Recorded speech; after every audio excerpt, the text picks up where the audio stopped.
I think I've always been passionate about the intersection of faith and social justice. And then within social justice, I think economic inequality connects so many different issues. It intersects with race, with gender, with sexual orientation, ability, all these other, ethical concerns. They all have economic components to them. So by focusing on economic injustice, it's a way to really show how all these different concerns intersect, and also how transformation, how solutions, how economic justice can help to mitigate some of those other forms of inequality as well. I was born and raised in Winnipeg, which is probably a place that situates me well for focusing on economic justice. It's known as the heart of the Canadian social gospel history. A lot of that took place there. So currently I work half-time at the Congregational Church of San Mateo, which is just situated a little bit south of San Francisco. And it's a really wonderful community. And we have both an English service on Sunday mornings and a Spanish service on Wednesdays.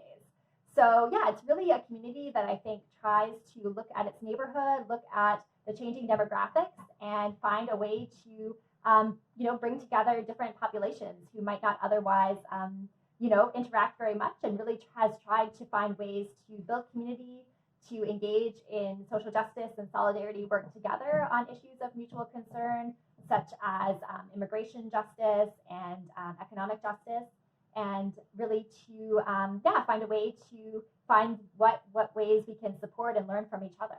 But I think that COVID-19 has really encouraged us as a church even more to be, getting people to share what their needs are, because I think that can be sometimes a challenging thing, especially for people who aren't used to asking for help, or would rather not have to ask for help. But I think all of us always have different types of needs, and then to really be thinking about ways that we can meet needs, and the ways that people who have extra resources and really want to contribute can really get matched with people who really can use that help right now. So it's been a great opportunity for the congregation to really think about, even in greater ways, how do we have economic solidarity as one community, and also how do we reach out to the wider community as well. It's been great to really be rooted in a congregation that's already trying to do a lot of the things that I think the church more broadly needs to be trying. So I think that that's been really helpful to have that hopeful experience in my day-to-day work, and really seeing how some of these things that I believe and write about as possible actually are possible and are already happening in some communities.